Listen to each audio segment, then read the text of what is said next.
Hello, this is going to be a hopefully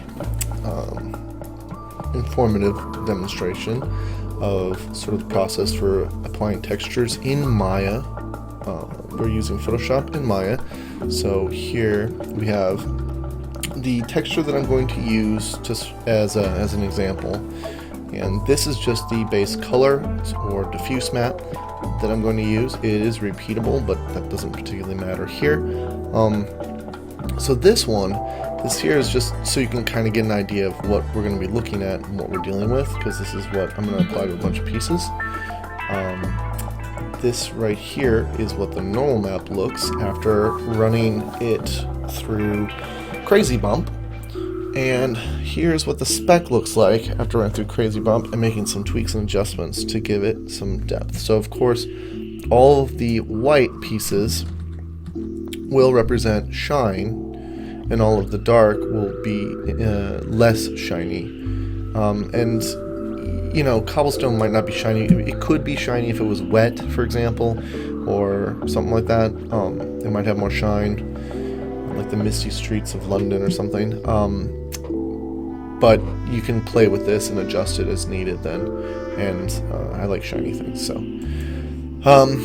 this map, the normal map, of course, is going to create all of the bump textures that you have in your piece there. So now that you've kind of seen these, I'm going to go ahead and move on to Maya, where I've got a setup going on.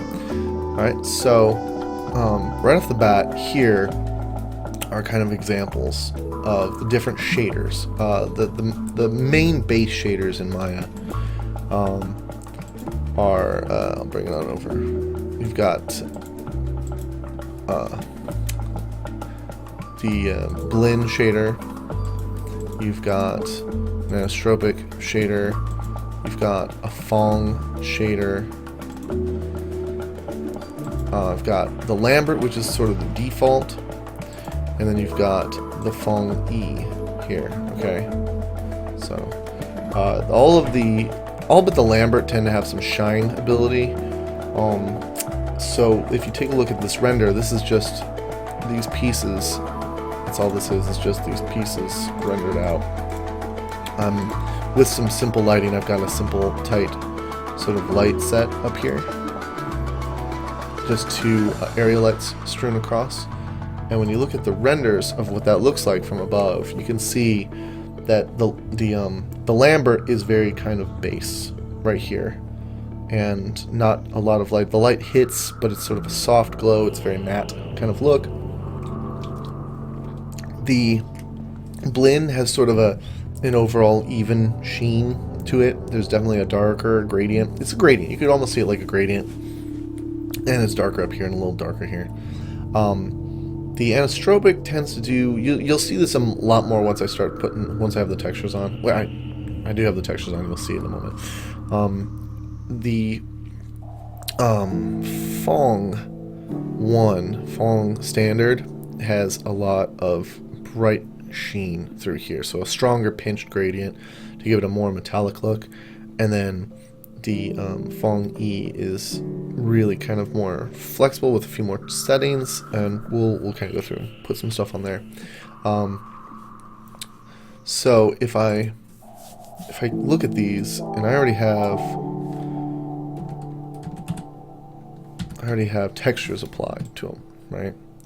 So for example, if we go over here, and I'll just close off all these except for the Lambert here, you can kind of see the light is affecting it, not too heavily. And this is another thing, when you're looking in the viewer, Maya 2016 has two different views. It's got viewport and a high legacy, high quality. I like the legacy for some things, but viewport 2.0 tends to, I think it's a little too flat. I don't think it gives a lot of anything to it. If you turn on the lights, you can see the effect. It also kind of chugs it a little bit. And you can see that this is a very kind of flat material kind of going on. So if you render, you kind of get none of these. Let's check this real quick. Make sure I have all the pieces on here. So I like using this. There's also the hyper shade, but that's like a whole mess of things. If I grab the Lambert and click on input-output connections. I don't know, I guess too many. It's not that complex, by the way. Let me go ahead and just clear the graph there. There we go. So this isn't too bad. It's pretty straightforward. It's not recording. It's not showing all of the... Let's clear that one more time. I clicked the wrong one. There we go. So this is my graph, right, where I've got my Lambert here, and I've got a color input, which I don't like that these do this. It wants to kind of set these in weird ways. You can organize them a little better. But the color, and I've got a normal camera, which is a normal map. I personally am not as big of a fan. I like this little attribute editor on the side here because it's got all my buttons and they're kind of a little more straightforward. So if I click this and go to Lambert, here's my bump map plugged in already. Here's my color map, and that's about it. You can get a diffuse map in there.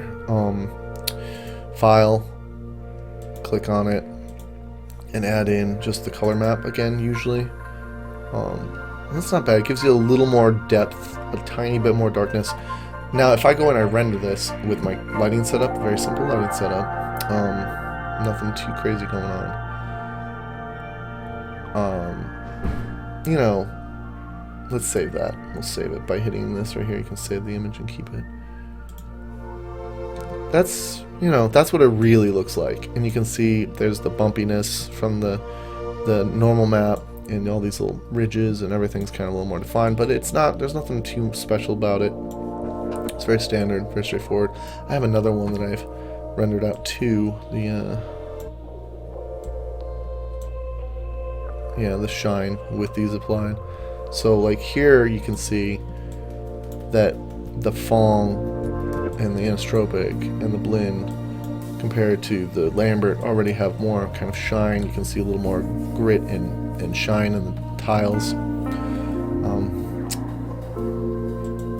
So let's go ahead and put this one away. This is Lambert, okay? It's pretty no frills, very base kind of effect. Keep in mind that also switching between wireframe and non-shaded and shaded, and then adjusting lighting can make things move a lot faster or better. And again, I like to kind of move between the different viewports just to kind of see a little bit. Viewport 2.0 and the Legacy, I think both, you know, you can kind of get an idea of. I feel like 2.0 gives you a little bit of better idea of what things feel like in a real-time engine, a little bit more. Something like Unreal, but that's just kind of my opinion there. Really, in Maya, you're not going to know until you actually hit the render button with some lights and a little setup. Otherwise, you're not going to know what they really look like if you're rendering out for, animation. So, let's take a look then at, that was the Lambert. Let's take a look at the blend layer, right? So the blend is, let's go ahead and start looking at under the lights, and this is in the what is this, viewport 2.0, which, you know, I don't like it. Blend really doesn't show up on that, but if you were to swap to high quality, you can then start to see a lot more pieces. Now, there's not enough settings on here. We got more settings now with blend, so we can adjust more things on it. And again, if I do a little render, let's do a quick render of the blend. I'm rendering in a 2.k mode. You can see it's very generally shiny and very kind of rough. So we want to kind of hone in on those adjustments. Let me get that back up. And I guess we'll do a render 2.0. Render 2.0 gets you a little closer to what they look like when you render them. So, color is fine. Bump, probably a little too rough. When you click the bump, you can then go and do the go to connections. You could just straight up, of course, if you're using the graph, just go to blend. Let's clear the graph and reset blend. And of course, here's the normal right here, which will take you to your bump spacing. That, or you can select it, go to blend, go to bump map, and then this is a few more steps, but I like this. I like the attributor. So it takes you directly to the file, but you can go back to the connection editor and you get the bump depth here as well. So make sure this is set to tangent space normals, and this could be toned down. So let's say I take it down to like 0.2. First of all, you see the shine comes through. This is really inaccurate as to what you're really seeing. So you'd have to render. You'll have to do a render to get kind of the exact look. All right. So here we have what it kind of looks like now.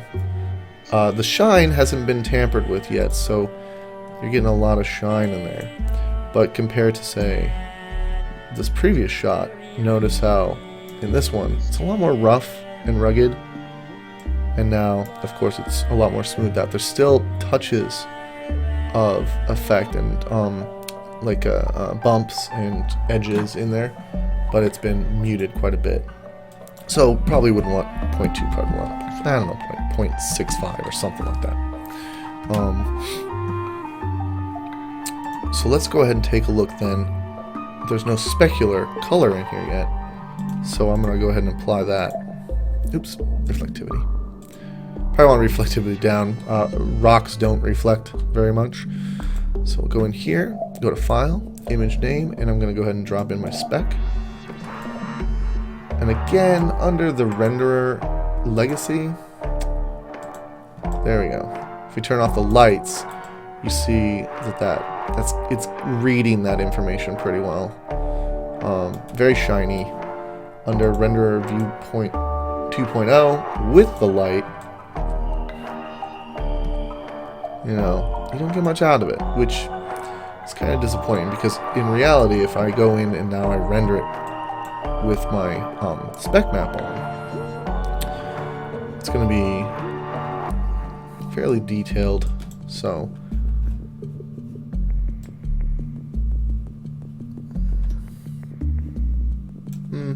you get a little bit of shine. We're going to have to adjust some settings now. So we'll go ahead and back in here, and let's just see what we get with 2.0 with lights on. And let's go ahead and adjust the eccentricity some. So the higher it is, the more broad it is across the surface, like the light reflectivity. And the specular roll-off makes it a little more intense. This is something you can really see if we go back to the legacy high quality and turn off the light.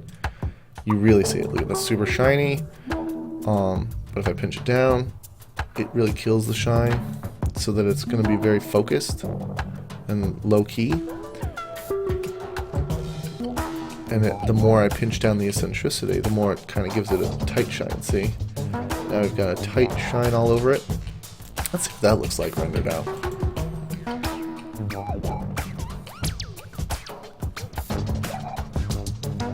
Right. So now all of the shine is kind of very specific and localized. It looks a little fuzzy in areas. That's the quality level of the render. But yeah, see, now it feels very much like, almost like a slight bubble wrapping to it. Let's save that. And then do a little quick comparison to, say, the previous shot.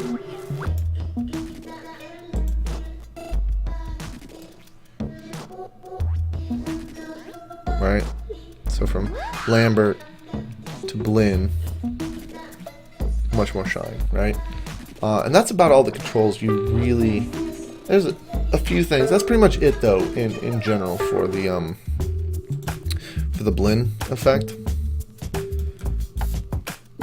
It's really kind of nice for plastically stuff, and you can get to do accurate stuff for some metals and stuff, but it's pretty simple and straightforward.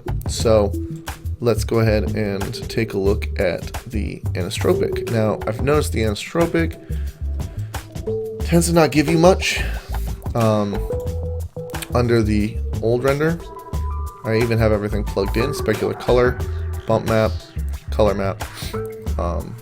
No diffuse map. I don't put diffuse map in everything. You could, if we put a diffuse map in, it probably won't make a vast change. Now let's take a look at what happens when we go from... Here's with the lighting on. See, almost nothing. So if we go to viewport 2.0 though... Okay, not much. Let's turn off that light. Yeah, see? Not really getting much out of this. Even with the high latency render. It's very particular.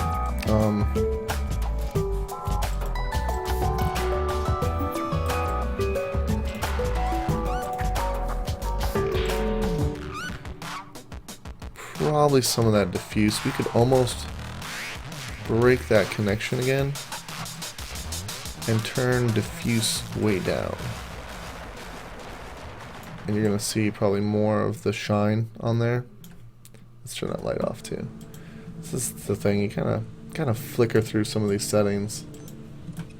I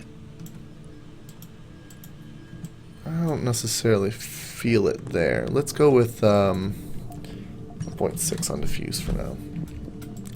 And angle and everything does get shifted around. That does play a part. If we start adjusting the angle, it'll curve. There you go. See that? Kind of move it through there. Because the anisotropic is very directional. It's a very directional sort of light setup. Let's see what we get with the light on here. Yeah, see that? Now we're getting certain accents on certain brick pieces. You can increase that spread. Tighten it up like that. Or you can like widen it so it hits more. Spread Y. Yeah, now we're getting somewhere. Now it's getting very intense with that light on. And as we move across the surface, like it becomes very, there you go. So you only at certain points are you going to see that shine coming through. Because it's like a wave. It's like a wave of light with the anisotropic. So there it goes, right? And if I come in here and I adjust those spreads, that plays a huge part in how much is going to show here. It's actually kind of semi-obnoxious a little bit. And the roughness will kind of tone down or increase the shiny aspects. And then the Fresnel Index is basically their kind of like highlight and low-key things. So if I turn that way down, it's going to reduce the strength. You could kind of think of it as the strength almost. But let's turn it up just so we can kind of see that in the render. Alright. Let's tweak with this angle a little bit more. Yeah, it's very specific. So if you're rendering something, you could use the anisotropic to really get a good surface sheen to something. There, ooh, that's nice. I like that. But you'd want to make sure your camera motion was very in par with it. You could do some really cool stuff with it though. Let's see what this really looks like though under a render. Because again, that's going to determine it.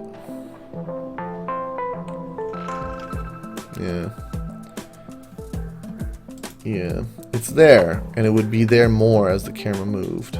But it's not accurate. See? This is not accurate to what you're actually seeing. So if I go like this and push it up, I'll probably get it more. It will probably move more across the... See? There it is. This nice little kind of wave of light. Right? So let's pop that into a save for now. And let's continue on. Let's take a look at the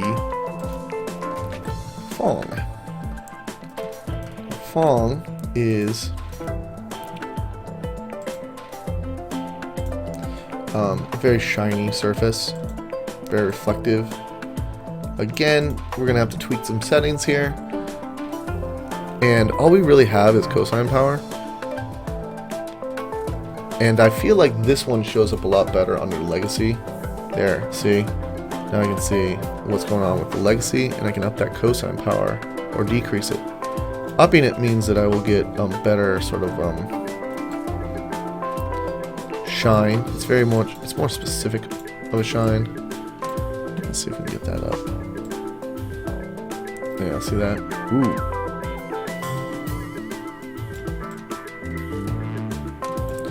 now if I render, of course, this is probably too low for the render. It'll be really bright, I bet.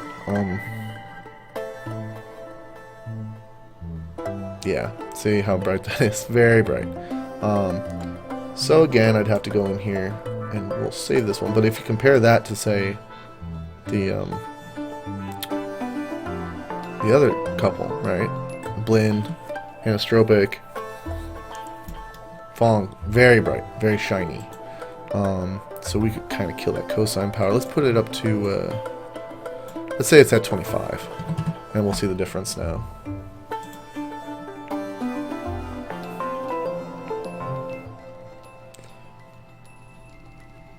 Still pretty strong. But you can see it's a little darker. Let's put it up a lot more then. Let's do, so the thing is it's very shiny. Let's do 70 and see what we get. And, oh, that reflectivity we can probably turn down. It would reflect things, but there's nothing to reflect.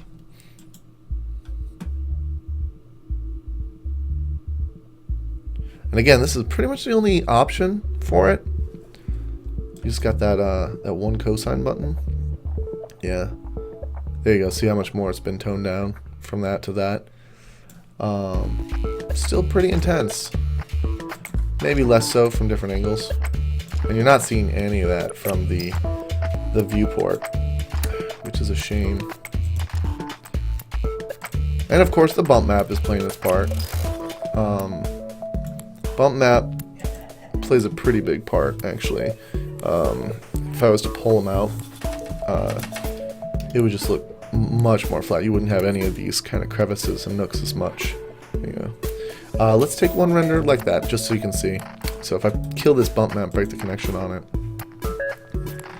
you can kind of see it a little bit more in here. But again, this render view is not helpful. Let's go back to that. There we go. Let's do the exact same render here.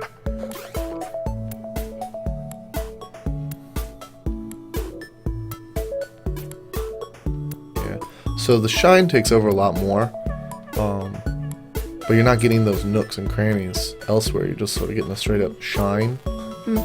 That can be beneficial in its own way, but you probably want, you know, maybe I could tone down the bump map. Like if we keep this image and do a comparison now with the bump map, the normal map added in, tangent space, and let's make sure, let's put it down to like an 8 or something. Whoops.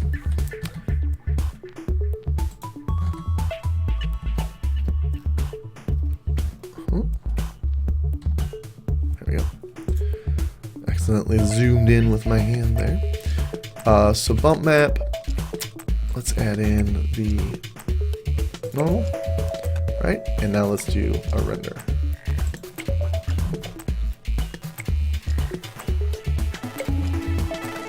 Right, so the difference between these two is there's bump maps, there's mapping happening all the way out here. It's a little too shiny almost. In a way, this is almost, see, like, you can see the bump map here, no bump map. In a way, it's almost better in some ways,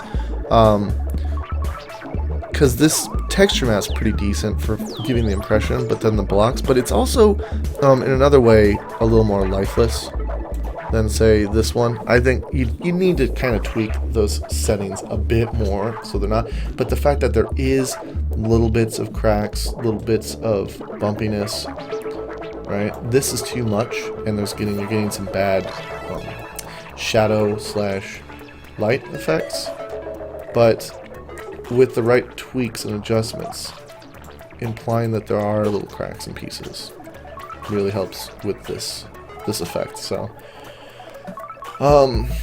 let's take a look at, although this does look pretty good. I like the shine on that. This one has a little too much roundness on it. But that could really help. It depends on what you're trying to make. Like if this was some kind of almost slippery, oily surface, you know, coated in something, then that would work, right? So let's go to the Fong E layer. I haven't actually applied anything on this one. Fong-E has a lot more pieces to it. Let's go ahead and strap on the file color map. Right, so there we are. Render. Not sure which one I'm going to want to look at, but let's just go with this because it'll move. You can see the shine just evenly moves along the surface. So as soon as we add a bump map, that will change up. So tangent, maybe tweak it. I'm not going to tweak it just yet. Let's see what we get first. So here is the normal. And look, immediately there's less shine, but there's more kind of pieces. Let's see how that looks real quick. We'll do a render. Very bright, very shiny. The color's not really showing through because it's so bright. Let's save that real quick.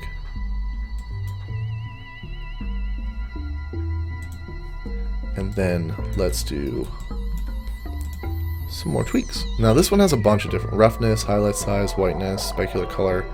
I will pop in the specular color real quick.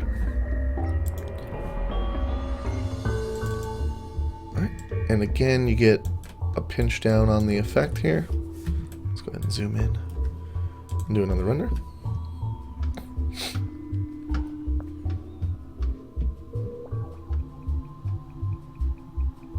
Alright, so now the difference here is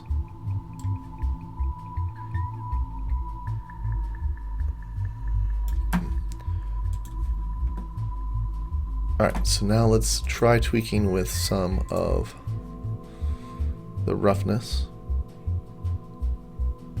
You can see how it'll like go crazy with the brightness. We could probably turn that down. Let's try 0.1. Highlight size. It can be big or small. I'm gonna try 0.1 here as well. Whiteness can be toned down. Now this is another cool thing is you could put in your own kind of color sets for it. So let's say I want it to be kind of orangey or something. Let's see what we get now.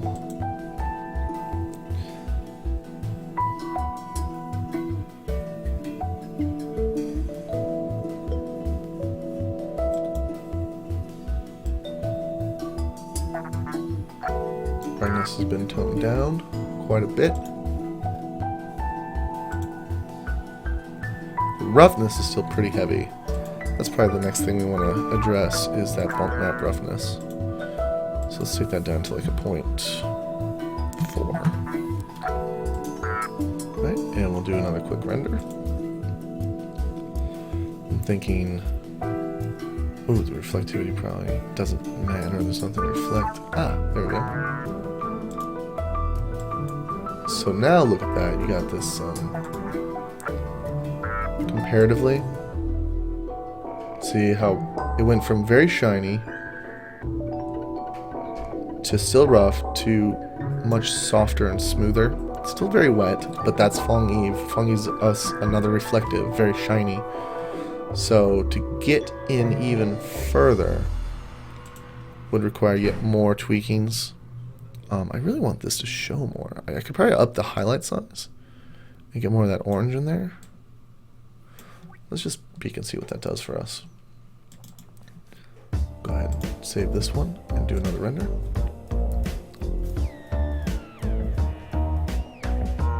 Yeah, just kind of highlights.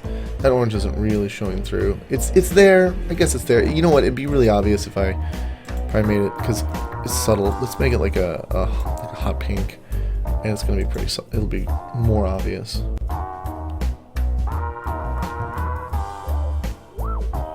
Yeah, you can kind of see it. It's still pretty subtle, which is nice. It's not overpowering. You can see that kind of red in there. That shine has become much bigger than it was a moment ago. See? It's more of it. It's not bad though. It's pretty nice. So yeah, and those are all sort of aspects. Like if we kill the bump mapping, right connection, and we do another render, one more render. Save this, render again. It's gonna take away a lot of that, and again, now it feels a lot smoother, right? And those are them. Those are the different. You can see that purple in there. That's some of the differences and some of the tweaks that you can make with these. So, you know, make sure to play around with these and check them out, because the shaders can be pretty potent and they really change the looks and the effect, all in the shiny details and how things move and bump. All right.